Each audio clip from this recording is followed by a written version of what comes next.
बुलेटिनच्या सुरुवातीला एक महत्त्वाची बातमी। तिबेटमध्ये जलाशय फुटला नाही तर ओव्हरफ्लो झालाय।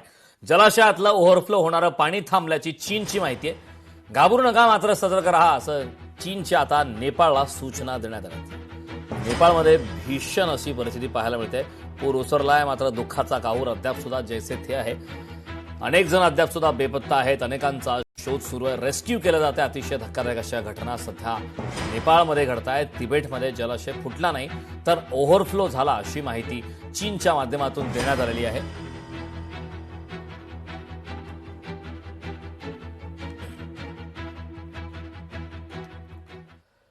अंधेरीतील डॉक्टर कुटुंब बेपत्ता झालंय। कैलास मानसरोवरमध्ये मुंबईतील 60 जण बेपत्ता आहेत। पर्यटकांना शोधण्यासाठी राज्य सरकार प्रयत्नशील आहे। शोध मोहिमेचा मुर्जी पटेल यांच्याकडून आढावा घेण्यात आलाय। अनेक जण बेपत्ता आहेत। मुंबईतील तब्बल 60 जण बेपत्ता आहेत, त्यामध्येच अंधेरीतील एक डॉक्टर कुटुंब सुद्धा यामध्ये बेपत्ता झालंय। कैलास मानसरोवरमध्ये मुंबईतील 60 जण बेपत्ता आहेत। पर्यटकांना शोधण्यासाठी राज्य सरकार आता प्रयत्नशील आहे। शोध मोहिमेचा आता मुर्जी पटेल यांच्याकडून आढावा घेण्यात आला। माझ्या मतदार क्षेत्रात राहणारे डॉक्टर चितळे फॅमिली आणि पाठक फॅमिली असं 4 लोक नेपाळला गेले होते। 60 लोकांचा ग्रुप घेऊन मानसरोवरला ते प्रत्येक वर्षी कुठे जात असतात ट्रेकिंगसाठी। आणि चितळे डॉक्टर जे आहेत ते 60 लोकांचा ग्रुप घेऊन ते नेपाळला गेले होते, पण 60ही लोक आज संपर्कात नाही।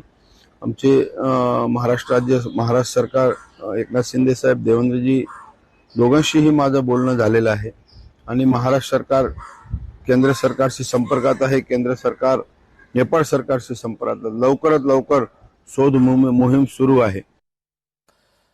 कल्याण डोंबिवलीतील पर्यटक नेपाळमध्ये बेपत्ता झालेत। कल्याण डोंबिवलीतील 3 जणांचा संपर्क आता तुटलाय। नातेवाईकांची त्यामुळे चिंता वाढली। कैलास मानसरोवर यात्रेनिमित्ताने नेपाळला गेलेले कल्याण डोंबिवलीतील नागरिक गेल्या 3 दिवसांपासून कुटुंबियांच्या संपर्कात नसल्याची माहिती समोर आली। या घटनेमुळे कुटुंबामध्ये आणि नातेवाईकांमध्ये चिंतेचं वातावरण आता निर्माण झालं।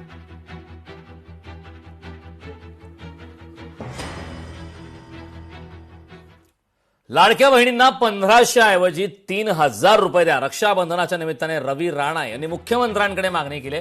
वेळ पडल्यास आमदार खासदारांचे पगार कमी करा, असं रवी राणांनी वक्तव्य केलं।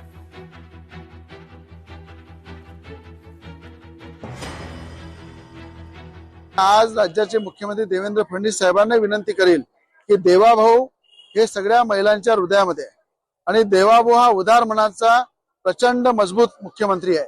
त्यामुळे आज ज्या महिलांची जी योजना आहे लाडक्या बहिणींची, त्या योजनेसाठी जे 1500 रुपये देवाभाऊच्या माध्यमातून मिळतात, मुख्यमंत्र्यांच्या माध्यमातून मिळतात, त्या 1500 रुपयाचे 3000 रुपये केले पाहिजे। ही मोठी भेट रक्षाबंधन निमित्त महिलांना राज्याच्या देवाभाऊ देतील असा माझा विश्वास आहे।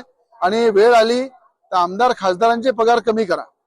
आमदार खासदारांचे पगार कमी केले तरी चालेल, पण आमच्या महिलांचे बहिणींचे पगार 1500 चे 3000 रुपये झाले पाहिजे, अशी मी देवाभाऊंना कळकळीची विनंती करीन।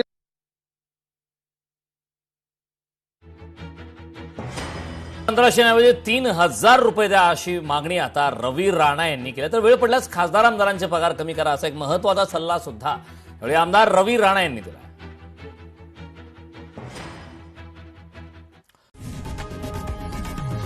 लोकशाही मराठी ऐका, पहा, जागरूक रहा।